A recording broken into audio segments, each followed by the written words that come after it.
Hello, everybody. Hello.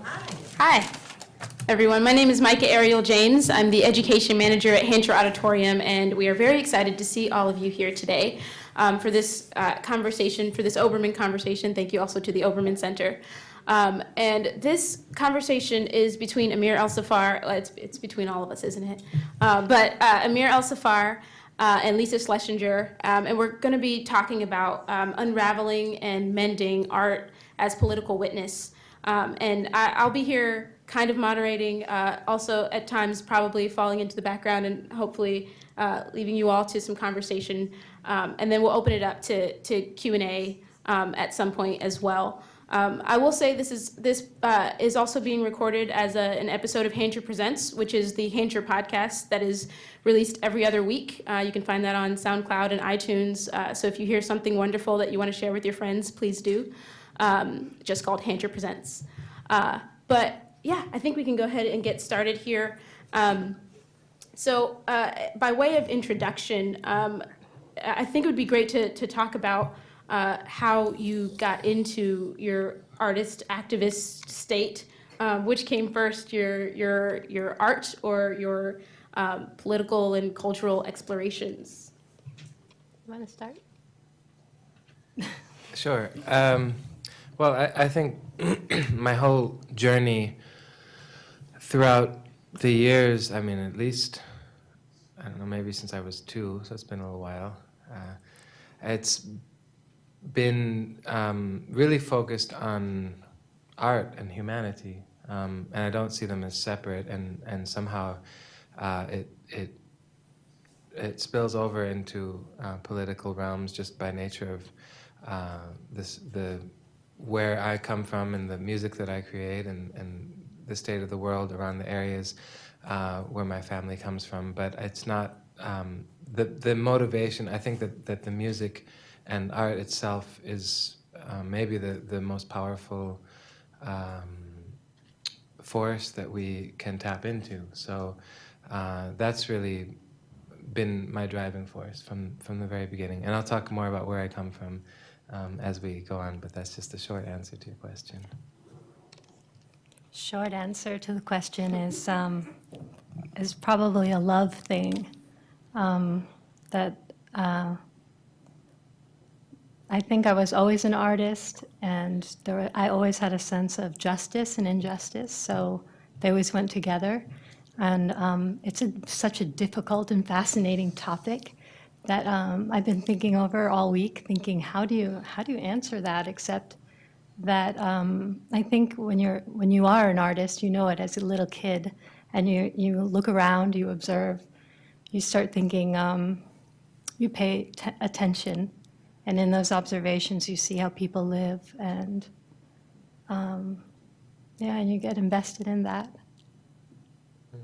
And so what are your art forms, and maybe the long answer here, so kind of what is your artistic background, and what has been your journey to activism, if you would even apply that word?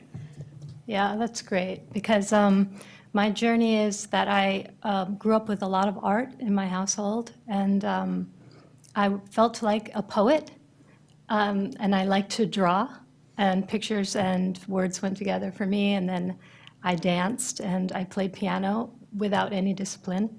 I danced with discipline and played piano without discipline. And so I think as I grew up, I put those things together, and it was something that happens in the arts is we all get separated. So this is maybe part of my long arc, is that I didn't know you could be a poet and a theater artist and a dancer and a performance person and someone who draws. So they were all in silos, and writing was the strongest draw. Even though for a long time dance was the strongest draw, because when you dance, you have to do it all the time. And I got to a point when I was about 13, I realized, oh, I'm a writer, so I can't be a dancer. So, and then how did activism come in? It came in those connections, because once I realized you could write and you could perform, I realized there was a form called playwriting. And then once I realized you could use your activism with your playwriting, that opened up a whole new form of performance for justice? So I grew up in Chicago, a suburb of Chicago. My father came from Iraq. He was born in 1935. First moved to England for college and did his PhD in physics, and eventually came to the U.S. Met my mother. Actually, they met on a boat, and between New York and London, I think, and fell in love. And I think. They got married in 1966. My brother was born that year as well. And they actually moved back to Iraq and were living there until end of 67 or middle of 67. The 6 Days War broke out between the Arab countries and Israel. And my father was just looking around at the political environment and political climate and said, this isn't a safe place. This is not a place I want to raise my family. So he sent my mother and my older brother, said, to go back to the States. And I think my mother was kind of happy to go back because she had her academic ambitions. And then eventually my father followed. And so they both were professors. My father was a physics professor, and my mother was a Spanish literature professor, Cervantes scholar. And they both got jobs in Chicago. So I was raised with sort of Arabic, Iraqi food and music, and kind of this. There were quite a few Iraqi families in that area, in the suburbs of Chicago, but also with a lot of Hispanic culture as well. It was normal for us to have scholars from Spain or from Latin America staying at our house. And so I heard different languages. I didn't really learn to speak. I learned some Spanish in high school, and I learned to speak Arabic in my 20s. But musically speaking, I was, from a very young age, my first musical passion was the Blues Brothers, a film that came out the same year I was born, 1977. And I used to play the record. I mean, once I figured out how to put a record on the turntable, and until the point that it was completely scratched, because I'm sure I was mishandling it, but I was like really obsessed over these recordings. Like I just like kind of had to hear them, or else I would sort of be uncomfortable or something. And it seemed like it's sort of just this. Yeah, it was out of discomfort I was drawn to, but just an imperative or a need to be connected to sound. And then as a 9 or 10-year-old, I picked up the guitar upon hearing the Beatles music, which was sort of my reference for all of my emotional whatever I was going through, having a crush on the girl who sat in the desk next to me in 5th grade or whatever it was. But, it was just like, and I started writing songs. Once I picked up enough chords, I'd start writing lyrics and songs. The most prolific period of my life was between 9 and 13, because I didn't know what it meant to be a musician or a songwriter. I didn't have any inhibitions or thoughts about, was this good or is it not good, or is it derivative or does it sound like something else. Just was like almost every day writing a song, and I still remember a few of them. Haven't performed them in 30 years, but I do remember them. And then eventually got into Rolling Stones and got into the whole what they called the British invasion, which was like a lot of the 60s groups from Great Britain that came to the US that then influenced American music. But what's really interesting is that they were all influenced by the blues, and a lot of it was Chicago blues. So I wasn't really aware until I was 13 or 14 that I was living in the epicenter of where this music was really born. And as my father had this he's from Iraq, but loved African American music, and he had always we had a CD changer, and he had this one. He said, "This is black music," and he wanted to listen to it all the time. Of course, I was like, "Dad, what do you mean black music?" And then now it's a term that Nicholas Payton and some jazz musicians have used. Like, this is black music. This is black American music. And it's like, okay, my dad was ahead of his time. Sort of B.B. King and James Brown and Muddy Waters and a lot of this. And so that was, and my dad took me to some blues clubs on the south side of Chicago when I was young, and that really put an impression on me to see and hear music in that environment. And then later I got into, the first time I heard Miles Davis, I was 14. It was Kind of Blue, and then that sort of got me into the trumpet. And then the next 10 years of my life, I was divided between classical and jazz trumpet, and gigging all over Chicago in different related fields. And and then when I was 23, I got into Arabic music. This was 2000, 2001. This was after I moved to New York and discovered there was this whole jazz that was related to non-Western music, Indian music or Hindustani, Carnatic, African music. I mean, there's a lot going on. Of course, Cuban and Puerto Rican music had a long history with jazz. And so I started to say, well, what does this mean for me? What would it mean for me to explore my own background? So at that point, I got into Arabic music. This was 2000, 2001. My first Arabic music gig was September 10th, 2001. It was a private party at a friend's house, and it was a really wonderful night. And I went home, and the next morning, a friend called me at 9 in the morning, and told me to turn on the TV, and I saw what this, of course, is forever ingrained in all of our minds and the general consciousness was the Twin Towers. And their collapse. And I was in New York City, so I, smelled and saw and heard and lived that. And then, but at the same time, I was on this musical journey that was getting me closer and closer to home. So I went to Iraq in 2002 and spent a good part of that year. Left at the end of '02, just before the war, less than 3 months before the war started, and then spent the next 10 years. Because when I came to Iraq, I felt like I'd come home. Like I really felt like centered, and like suddenly I made sense. Like I felt like I was becoming connected to what I had been cut off for and what I was thirsting for, but not even realizing I was thirsting for it. Connection to family and the sounds and the music, and then even learning to speak. And then the next several years, about a decade really, I was trying to go back. I couldn't physically go back, but the music was my conduit. So then I was sort of creating a microcosm of Iraq, or this little miniature environment where I was listening to the music constantly, seeking out teachers and performers and experts in the Iraqi Maqam tradition, until the point when I actually cut off from jazz. I stopped playing the trumpet. I learned to play santur, which is a hammered dulcimer, and I learned to sing. And then I was just performing Iraqi Maqam for a number of years, and eventually started to find ways to combine it with jazz. I gave you my life story sort of in a nutshell. But the political side, it's just like there was a parallel between my individual journey toward this, following this muse or passion or something. It was always like this next thing I wanted to learn. It was a sound that I was in pursuit of.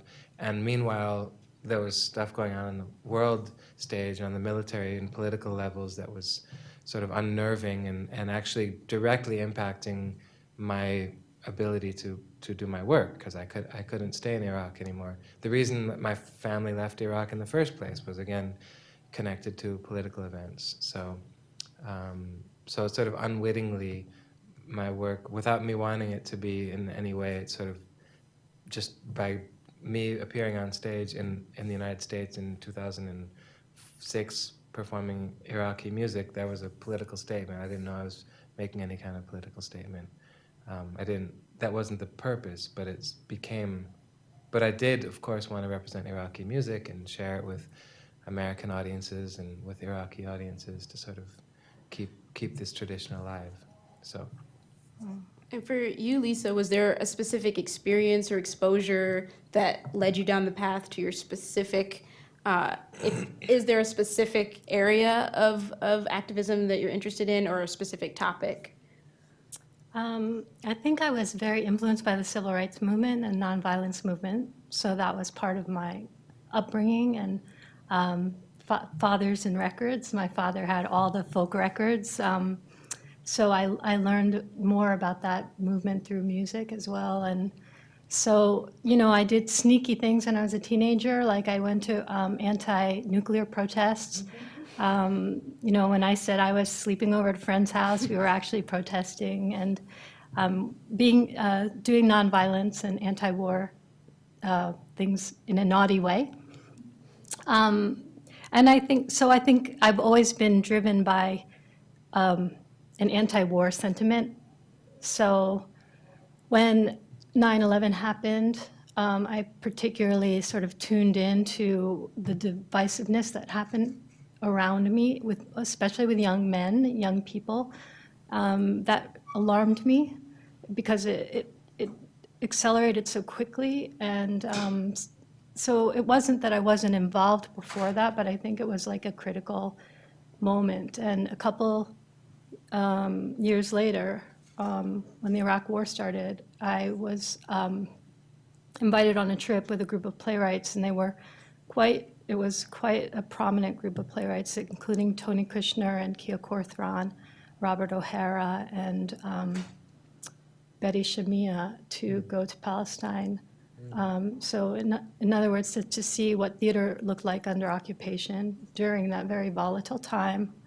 And so it was a kind of strange experience because I'm a Jewish American culturally. I'm not a religious person, but culturally I am.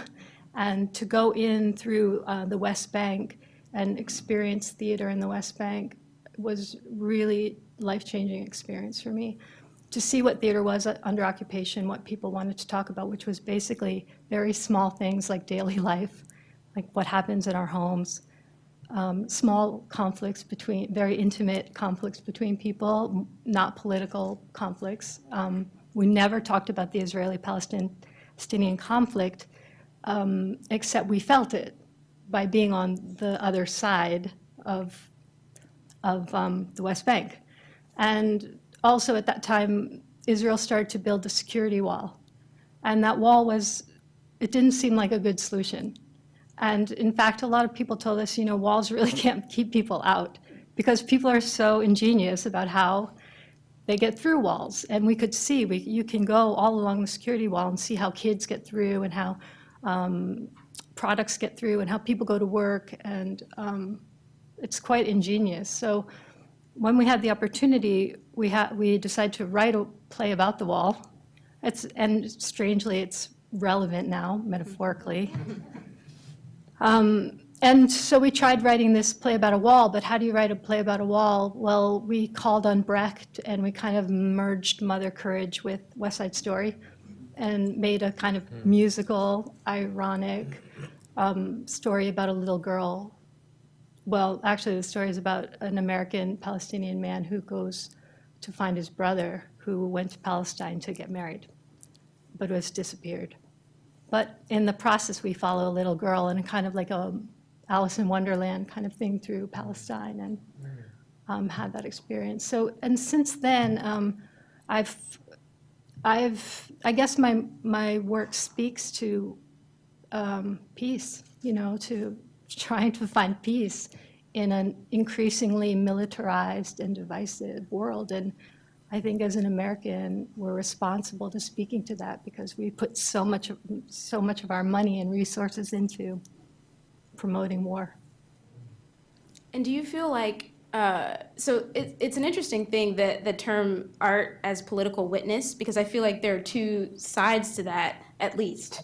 There's art, the creation, the making of art as a result of being a witness to something political. But do you also think that art, experiencing art is a political act? Or have you experienced that or witnessed that in your work? Well, the short answer is, again, like I was lobbing this around all week. How do we answer these questions? How do we even ask them? I kept looking at the questions again and again. I mean, living and art are the same. Political acts are so tiny, opening the door for someone or, bringing someone a bottle of water or recognizing someone's suffering in a small way. Every day we have a chance to be political, to be human. So I guess, yeah. Yeah, I'm glad you said that because I do think that it's in how we relate on the small level. I mean, being political or being an activist or doesn't necessarily mean taking to the streets. That can be part of it, but I think especially now, it's very easy to kind of fall into like trying to fight hate with hate, and that doesn't get us anywhere, or anger with anger, fire. It just, it's not a solution that is going to help. And I think we have to reconsider how we relate to one another. And I mean, all of the spiritual teachers and the political leaders that I really admire, there's a common theme of love and compassion that seems to pervade, regardless of what part of the world people are coming from. And I think that that's important to remember in all of our acts, and how we, even driving, if someone cuts us off, are we going to flip them the finger and sit on a horn and then make them feel bad, and then they're, that kind of, it's a knee-jerk reaction that's maybe been programmed into us, or we're just used to. But I think that being open and being forgiving of one another, and of course of ourselves, is the first step. And like for me, my practice that kind of just, for me, meditation is an important practice, as a daily practice, to be able to parse out and kind of process and not quickly fall into the traps that are there. And everybody's journey and everybody's issues and everybody's reactions are different, and that's for each of us on an individual level to be responsible for. So, and I think, again, the art, I think where we have the possibility to make change is, for me, my process or my way of creating work, I don't like to put a lot of rhetoric or attach a lot of words or say this is a piece to affect this particular change, or like to fight against this trend in whatever it is. It's, for me, it's the music itself and the art itself is powerful enough that it can change consciousness. It can cause something physical, something physiological, something psychological that just, and spiritually, that puts us in a better state. I mean, I had an experience where 3 days after a concert, somebody wrote me an email saying, I'm still transcendent after. It was a dance and music piece with Indian dance. It was all Sufi and Vedic Hindu texts. And it's this really special transcendent work and this woman 3 days later was writing to me that she was still kind of in this high. And I was thinking about how, if you're in that state, all of your interactions, how you deal with the taxi driver, how you deal with is somehow informed. So it's not just like, okay, there were 400 people in the audience and they had this great experience, everyone went home, went back to their lives. No, it actually does have a resonance that affects how we then move into our everyday experiences. And in that sense, as artists, I think we have a capacity to make tremendous change. And do you think that structure is how change is likely to be made? It's Or one of the ways? Yeah. It's certainly the way that I'm interested in exploring. Yeah.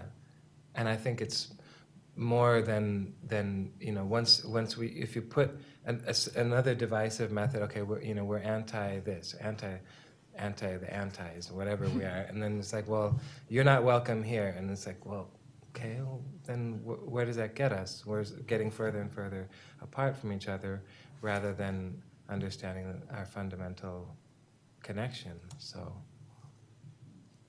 Do you feel that your art and your activism are ever in conflict? Or do they only bring out the best in each other? Well, of course, there's this question of, what does art do? And you can feel a kind of despair, like nothing. You can have days where you feel like, should I be,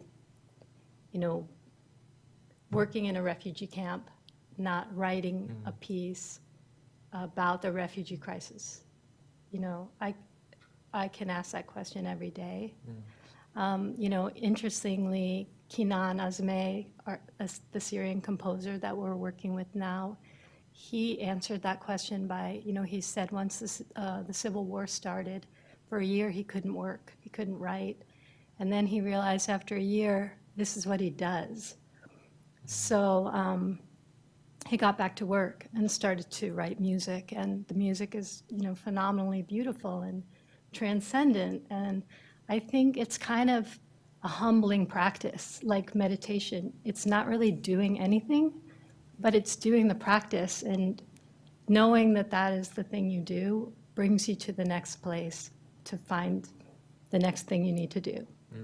It's kind of simple that way, and sometimes I guess that's how I feel. If I have anything political to offer, it's a question of how do we bring our art together with our activism. It's a constant question, and of course it's got to change because the situation changes. So Yeah. I think that's the question that I ask back to the questions, Yeah, because each of us has. I've often had the same question, like, should I be, going to Iraq? Should I join some, an organization that's bringing food to people that desperately need it, or water? This is, but I also at some point came to a realization that this is what I do. This is the strongest. This is the best that I can offer, and only I can offer this one.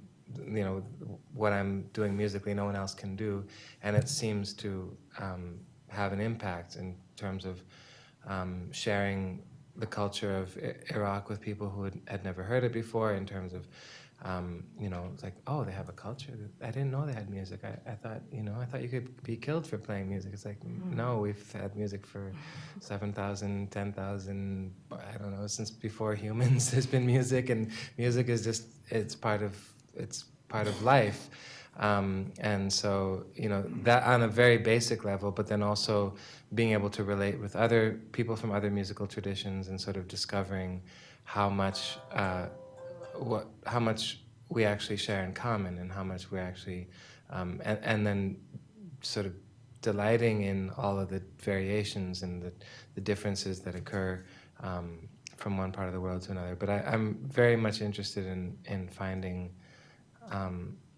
I guess, to get back to the earlier idea about activism, it's just that's my offering to the world, and that's me being my highest self, I think. And if I discover one day that music isn't it and there's something better I could be doing, I'll do that. But my time and my obsession over the day, especially in the last few years, has been less and less about like musical structures and pitches, and more about like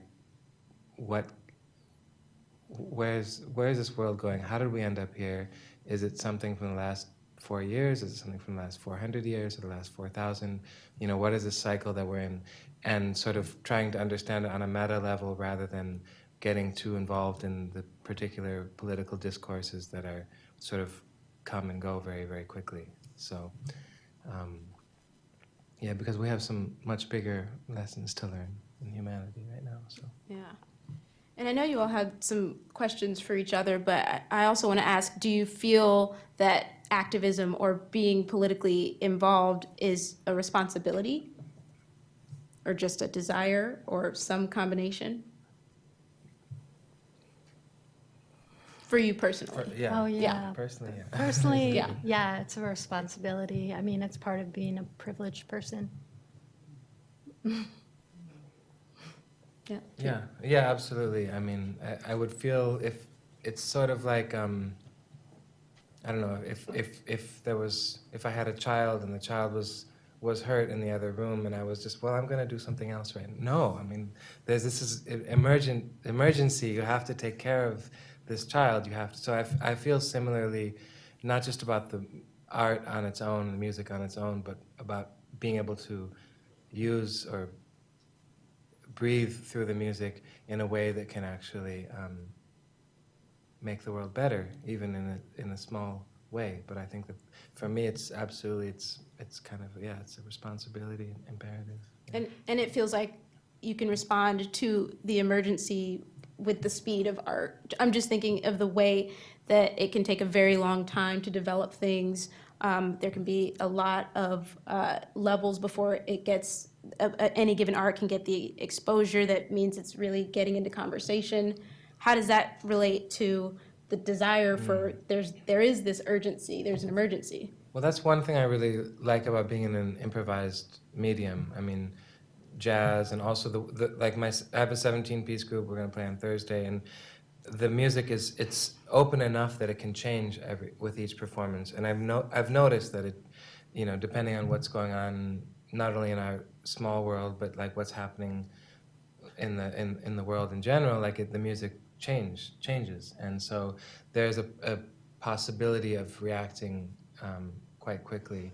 But I also think that things that are very meaningful, and they do take time to develop, and that's just, it's part of the process. It depends, obviously. Some things take a lifetime. If you're going to write an opera, it's, could be 5 to 7 years down the line before it's finished.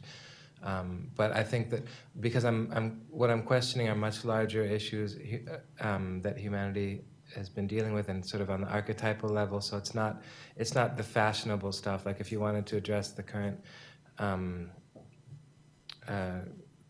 political crisis, and then 7 years later, and it's no longer a crisis, and you've composed this piece. It's sort of it's not about being relevant to the comings and goings. It's more addressing the larger issues. So. So on it's daily work, and it's a daily practice. So I think it's easy to feel despair.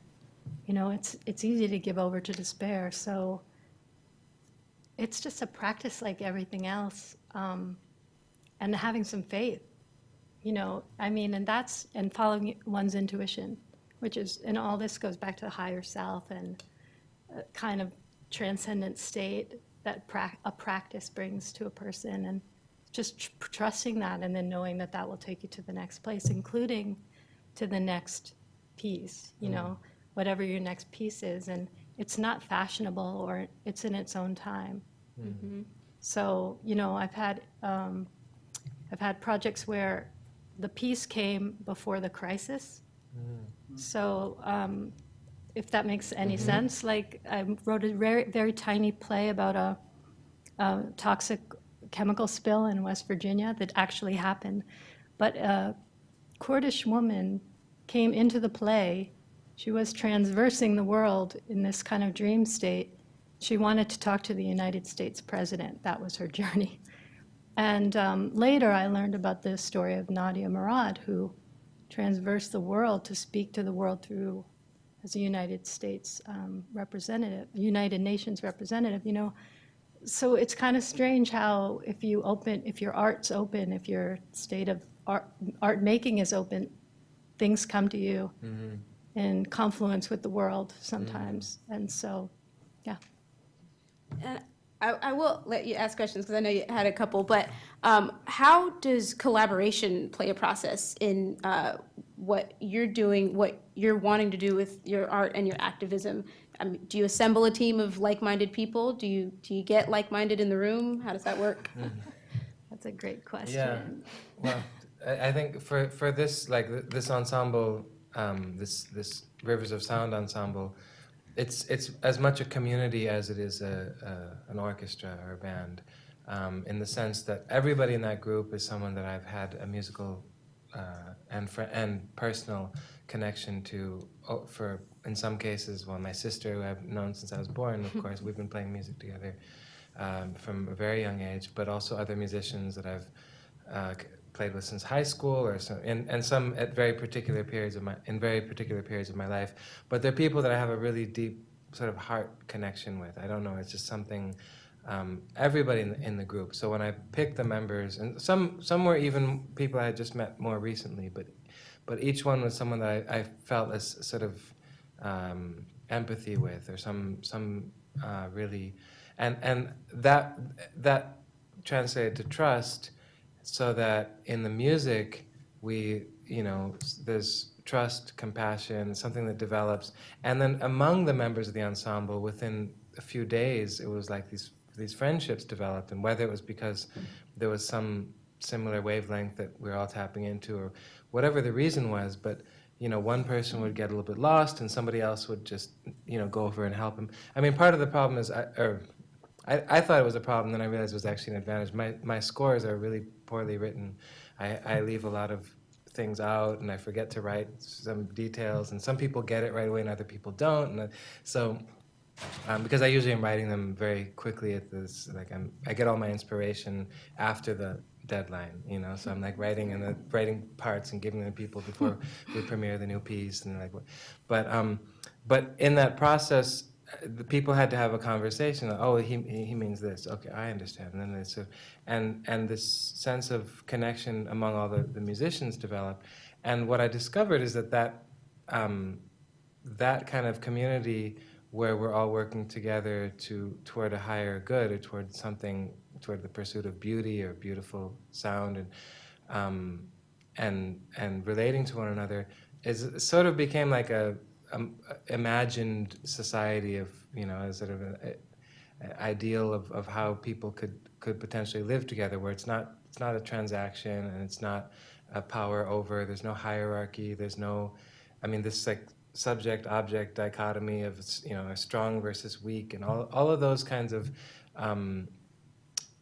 dualistic ways is to sort of just dissipate. And what happens when all of us are playing in that way together is it just, without having to force it upon the audience, it's like the sound spreads naturally, and it sort of enters into the ether, into the space around us, and it's just the audience is part of it, and that's a really beautiful moment and you can feel it. It's not, you know, you can't quantify it exactly, but when the audience is there, and we get into this resonance together, and it's really something beautiful. And so absolutely the choice of people is as important, in my case, more important than what instruments they happen to play. Each one is sort of playing their own particular role, and so yeah, it's a beautiful process. And for you? Yeah, I love that answer so much. I'm going to think about that for a little while. Collaboration, you know, all relationships are collaboration. So how every project I've worked on has been different. I love collaboration, and every collaboration has been different. For instance, with that play about the wall, there were 3 of us collaborating on it, and we made an agreement that we would never tell anyone which lines we wrote. That was kind of our so we wove over each other. Sometimes we rewrote each other's scenes, and then and then someone else could go back and change them back. So sometimes we go in there and we don't know who wrote what. It's really beautiful. Yeah. In this current collaboration, it's been, again, I don't want to say magic, because it's not magic. It's more like a combination of intuition and trust. And it started with a conversation between language and film. We knew we needed to do live performance for exactly that hope that we could include the audience in this more, I don't know what we can call it, because I think you use ecstatic in some of your, I mean, you hope for this holistic engagement with everyone somehow, and music does that so well.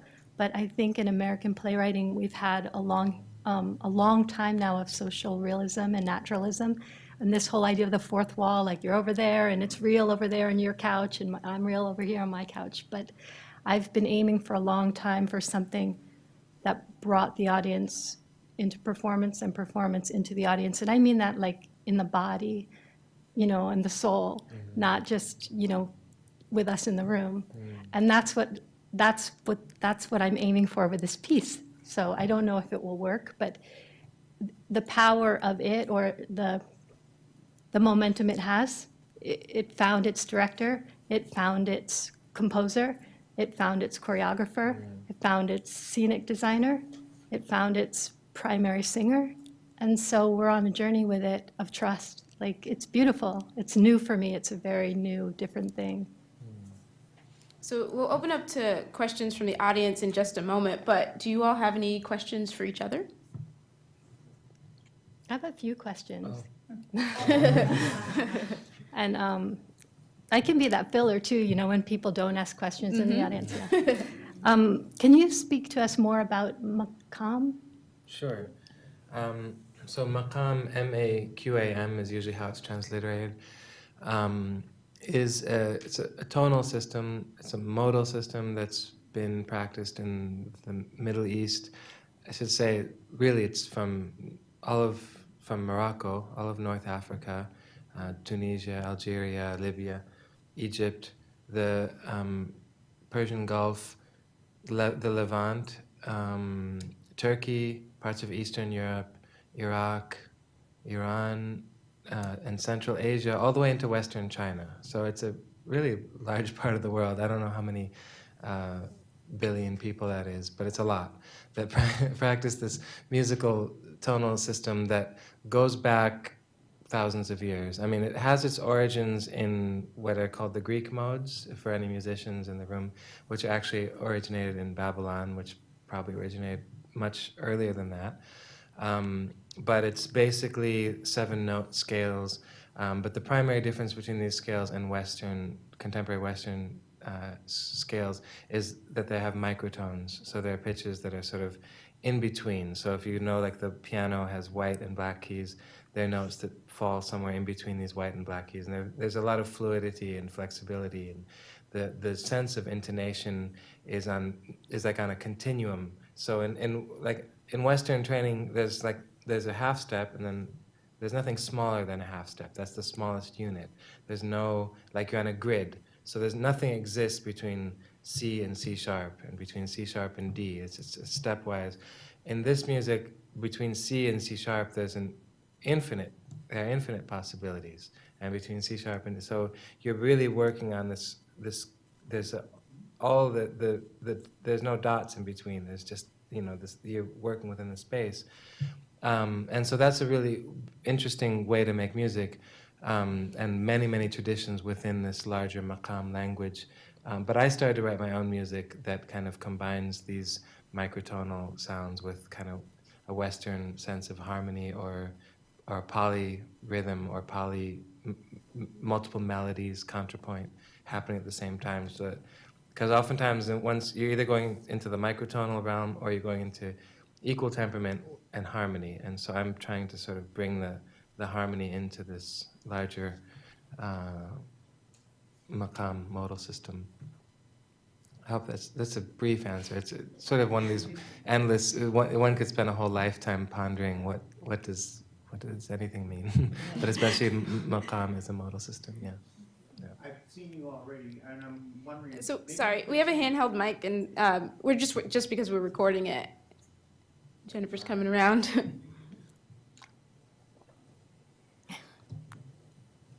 Amir, I'm sorry to interrupt. I saw you at the earlier workshop, and I think it would be really great for them to hear just you sing a little bit, just to hear those microtonal differences. I could play the half steps at the piano, and then you could show them how it's different. Could we try it a little bit? Yeah. Can we do it at the end? Let's do it at the end. Let's wait a little bit. You and me play? Yeah, we'll do it at the end. Do it at the end? Yeah, In a little bit. like at the end of yeah. At the Is end. that okay? Fine. Okay. All right. I need some. Does anybody else have questions? I'm just curious, does the conflict inspire art? Conflict inspire art? Are you asking me?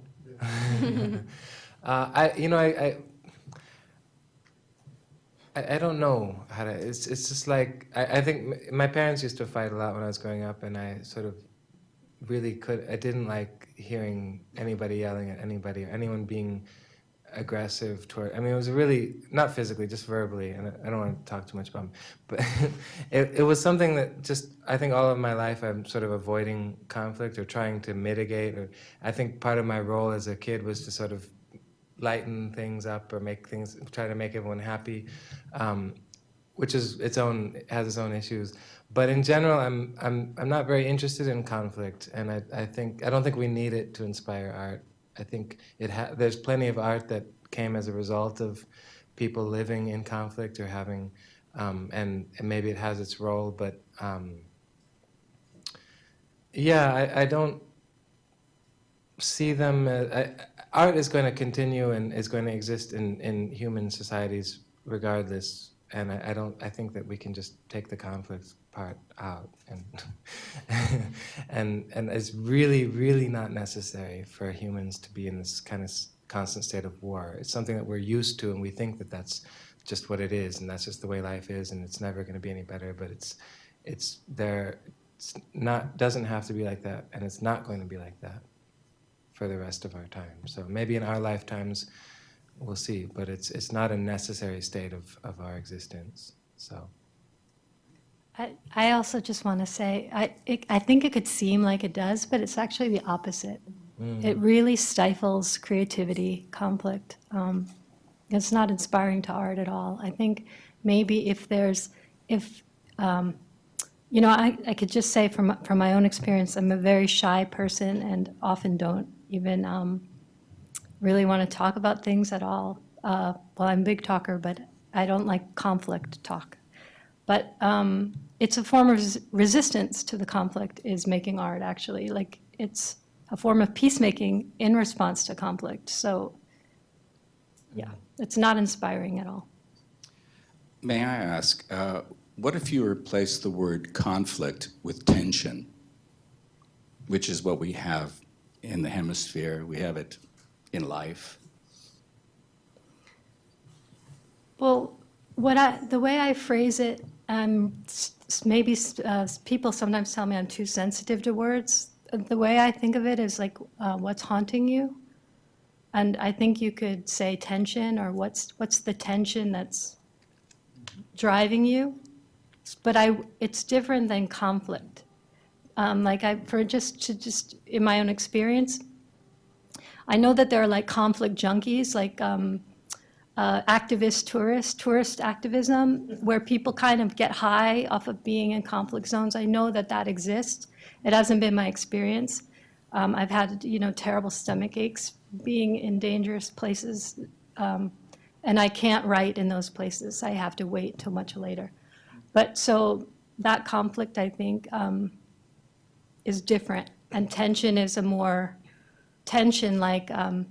more seductive. It's a more seductive term, tension or haunting or obsession, or it has more to do with seeking. yeah, and I would say that suffering, but that's also just it seems to be a general human part of our human condition, that does feed into our art, and is sort of our way of mitigating, or art becomes a way of dealing with suffering. And I think just by being in this human body and being sort of having an ego, and I'm not of the mind that, we'll just get rid of the ego, and what are we going to be then? Just sort of like, I mean, if we don't have any sense of me as an individual, and just sort of like this bland, no, I mean, ego is important. It's just that you don't put the ego in the driver's seat, like the ego is part of how we survive in this world. But we have this separate existence, and so we're kind of, all of the Sufi poetry, there's this sense of like longing for connection with the divine, but you're somehow separate, and that's not only in Sufism, but in a lot of texts, and even in love songs, like even the really trite songs, pop songs that may be on the radio. There's this sort of constant state of longing that seems to be part of how and that has this sort of suffering. And sometimes when you reach that point, when your logical mind, you can't justify something, and then a song comes out, or a painting, or a poem. And so I think there is a connection between that state. And of course, there's some strange research out there about, suffering is good for you, or I don't know. It's like, wow, okay, sure, but don't say that. Like, it's no one's business to cause suffering to anyone else, or any harm to anyone else, because there's enough already.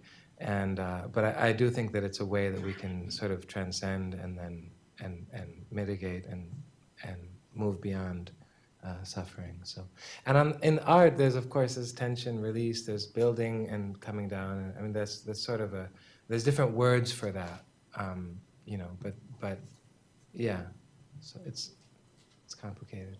It's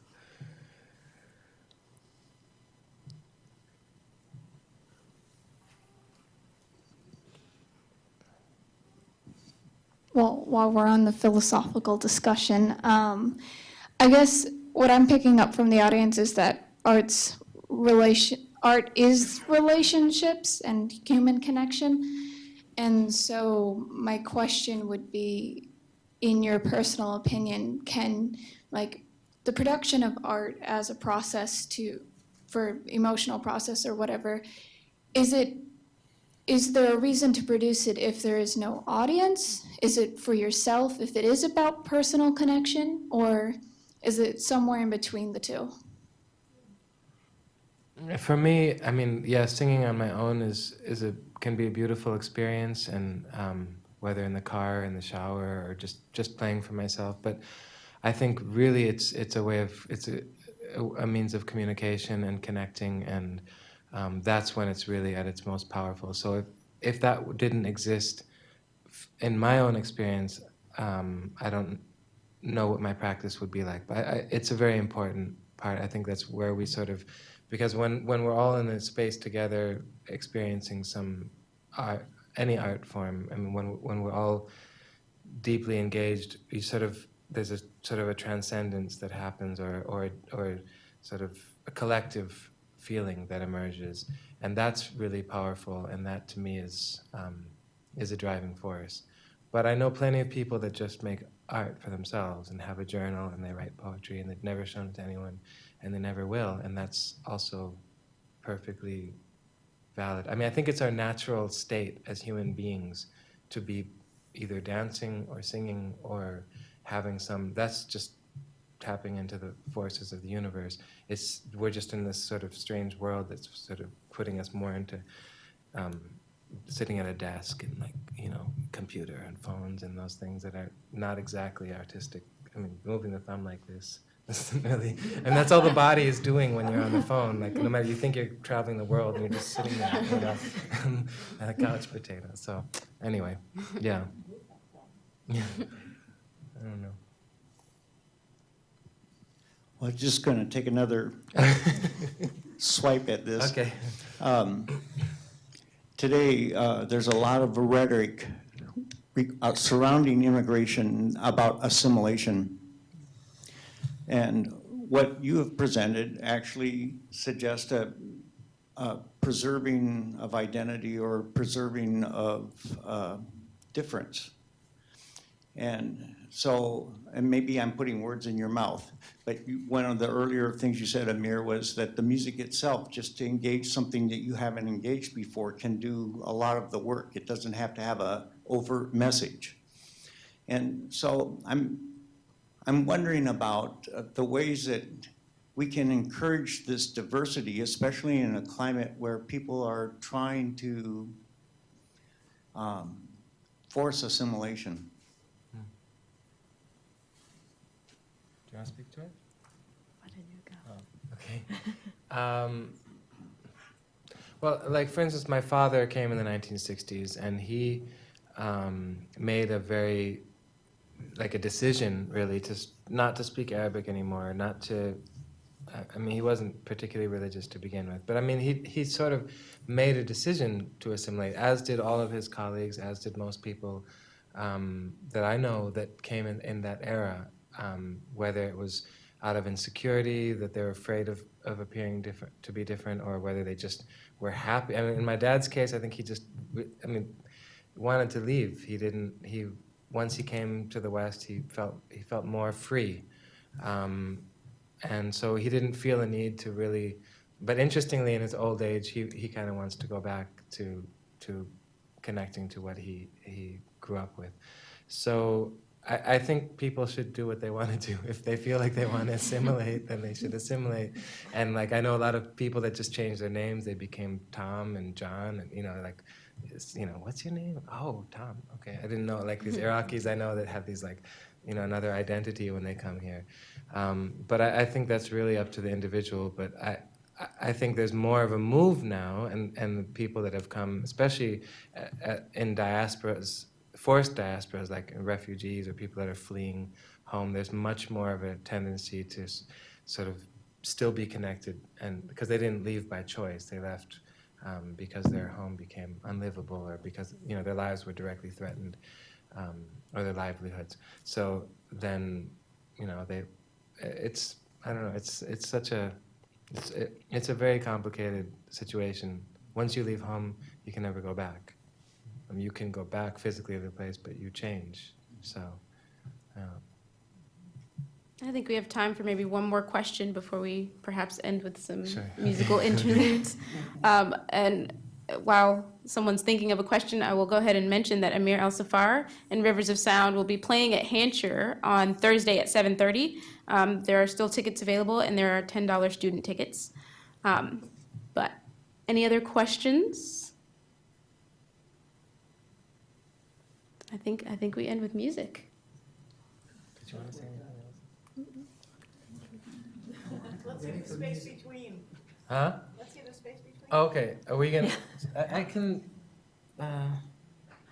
demonstrate with the voice or the trumpet. Yeah. I don't know. Well, okay. I just want people to hear what the microtonal differences would be. On the piano, you can't do it.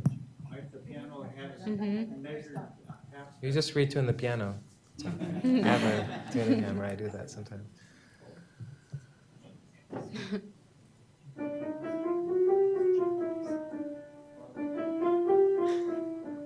Yeah, yeah.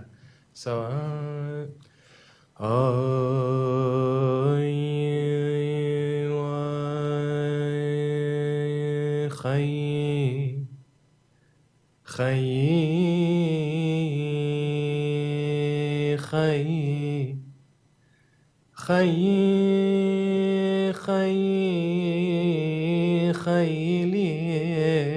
خيليش لا لا لا لا لا لا لا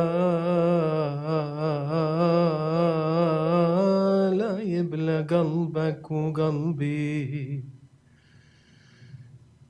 يا زين الأوصاف خط معاتبك جاني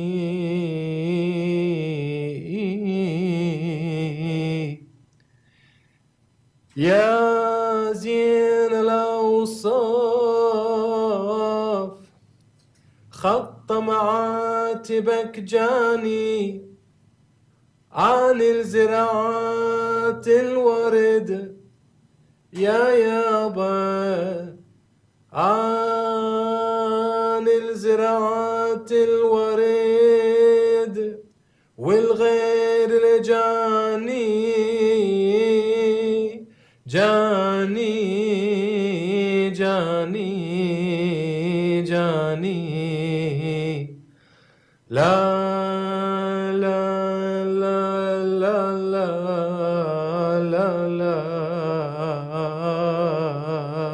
لا لا يبلى قلبك وقلبي. So that's an example.